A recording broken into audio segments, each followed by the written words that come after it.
বসবি আয়। কি বললো রে? ওই ওইখানে বসা। কি কথা নালে কি কথা? ওইটা আমার শেষ দিবে।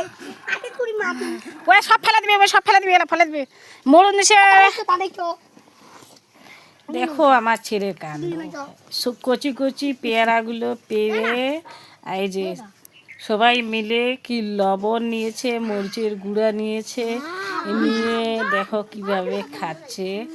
আর আমি ক্যামেরা নিয়ে যাচ্ছি জন্য ওরা আবার পালাচ্ছে। দেখো এবার কোথায় যাচ্ছে, এই যে দেখতে পাচ্ছ চলে গেল। এই যে এখানে এখন এই যে এখানে বসে দেখো কত সুন্দর, কত সুন্দর এখানে বসে বসে কিভাবে খাচ্ছে। তো দেখতে পাচ্ছ বন্ধুরা, দেখো বাচ্চাদের জীবনটা দেখো কত সুন্দর। আর এরা যেটা বুঝে সেটাই করে। এই দেখো কথা তো শোনেই না।